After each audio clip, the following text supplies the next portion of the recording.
Muito bem, então vamos verificar a respeito dos esforços internos. Qual a importância de analisar os esforços internos? É conhecer as forças que ocorrem internamente nas estruturas, porque a partir do momento que conhecemos as forças internas, vai servir de base para o dimensionamento. Vamos pensar na seguinte situação. Vamos pensar que temos uma viga biapoiada e esta viga tem um carregamento distribuído e tem os apoios. Bom, a partir desta viga, se estabelecermos o diagrama de corpo livre, vamos verificar as forças que estão agindo na estrutura. Então, se temos um carregamento distribuído com valor 2 toneladas força-metro e a distância é 10, vamos ter uma carga concentrada equivalente de 20 toneladas força.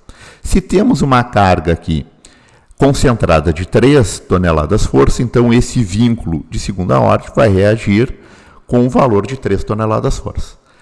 Vínculo de primeira ordem, também vamos ter uma reação de 10 toneladas força e aqui também de 10. Ou seja, toda esta estrutura, ela encontra-se em equilíbrio. Ou seja, não temos deslocamento na horizontal, porque temos essa restrição do vínculo em B, e também não temos movimentação na vertical, em função destas reações, tanto de A quanto de B. E também não temos rotação, ou seja, esta estrutura está em equilíbrio. Muito bem. A partir do momento que temos a estrutura em equilíbrio, a gente vai procurar analisar o comportamento interno das forças nesta estrutura. Então vamos pensar o seguinte: vamos cortar esta estrutura em uma determinada seção.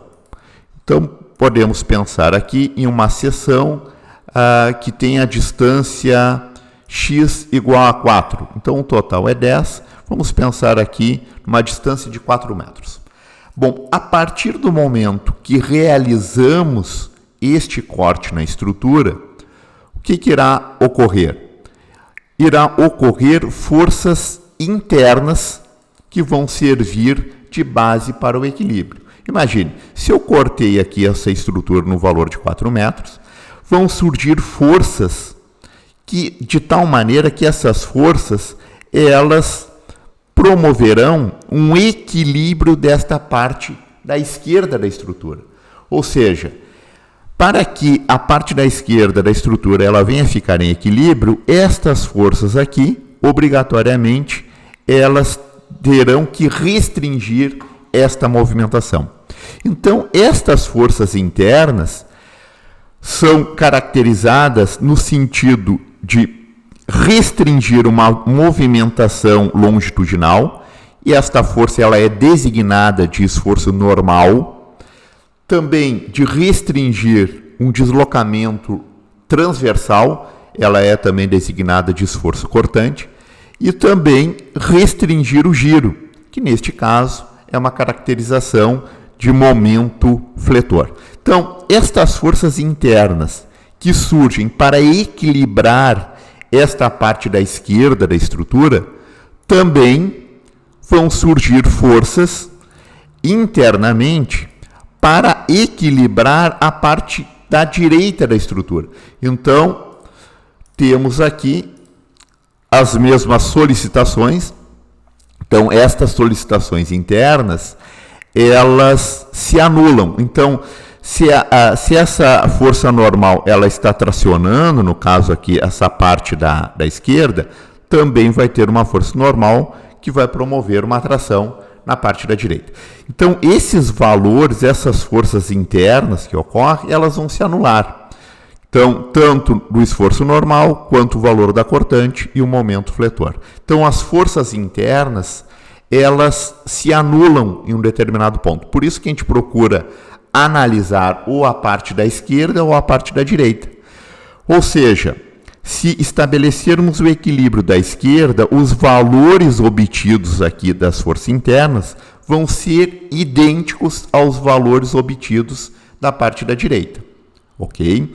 Então, estas forças internas, elas recebem a denominação de solicitações internas. Então, temos as solicitações internas, que podemos caracterizar aqui como esforço normal. Claro que todas as forças internas que estão ocorrendo são valores que a gente procura atribuir, tá? A gente faz valores arbitrários de sentido, e esses valores arbitrários de sentido correspondem a uma interpretação física, tá? Então, as solicitações internas, temos o esforço normal. Esse esforço normal vai produzir uma deformação. Então, essa deformação na viga poderá ser de alongamento ou encurtamento. Então, imagine que tenhamos aqui uma parte infinitesimal da viga, e esta parte infinitesimal vamos caracterizar com a sua solicitação. Vamos supor que os valores que vamos arbitrar é saindo da seção transversal. Então, quando esse vetor força está saindo da seção transversal, vamos designar que o valor correspondente será positivo. E este valor positivo significa que esta seção ela está sendo alongada, ou seja, é um esforço de tração. Então, quando arbitramos aqui saindo da seção transversal, a gente está arbitrando que o valor normal é positivo. Qual a interpretação disso? A interpretação que esta peça está sendo alongada, tá? Então, em um primeiro momento, a gente vai arbitrar valores. Se o valor for negativo, significa que esta peça está sendo comprimida, tá? Claro que aqui dá para perceber que essa peça está sendo comprimida. Se temos um valor 3 aqui, vamos ter que ter uma força no sentido oposto para equilibrar. Mas em um primeiro momento a gente vai arbitrar como sendo positivo, certo? Da mesma maneira, o valor do cortante. Então, o valor do cortante corresponde a uma solicitação de tal forma que as seções transversais elas vão deslizar. Então, vamos pensar em uma parte infinitesimal desta viga. Então, se analisarmos uma parte infinitesimal da viga e aplicarmos forças tangentes a esta seção transversal, vamos ter um deslizamento dessas seções. Então, o deslizamento dessas seções fazem com que as seções transversais elas venham deslizar uma em relação às outras. Então, com isso, vamos estabelecer que o esforço cortante ele será positivo. Então, se a gente analisa, um exemplo, a viga, a estrutura, da esquerda para a direita, o esforço cortante vai ficar com a seta para baixo. Se analisarmos da direita para a esquerda, a seta vai ficar para cima.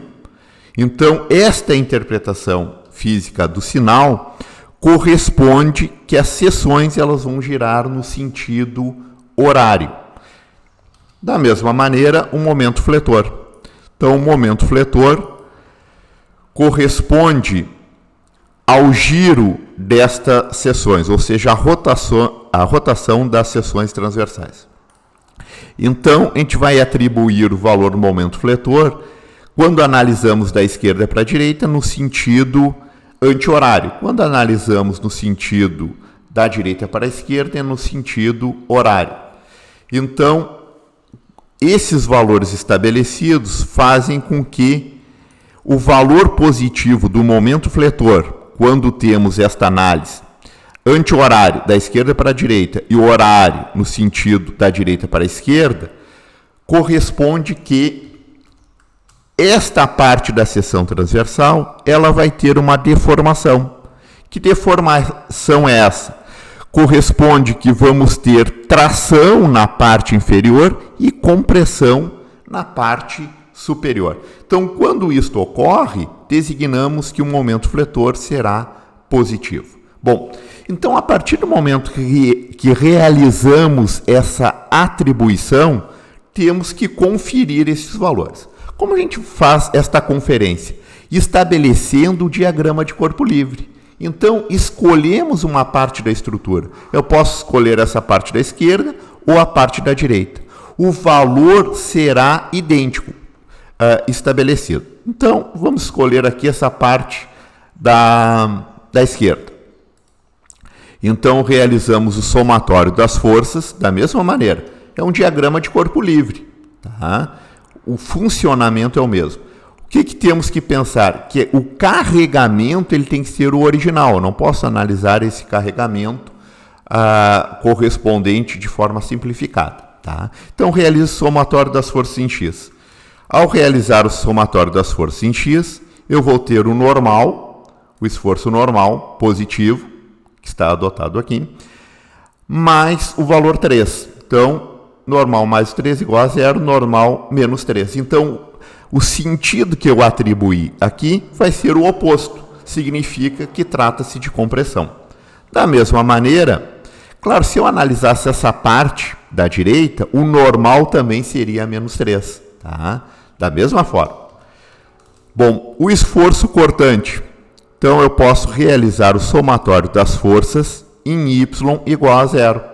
Então, realizo todo esse somatório das forças em Y igual a 0, faço esse equilíbrio e realizo essa soma. Então, eu tenho aqui o valor 10 para cima, positivo.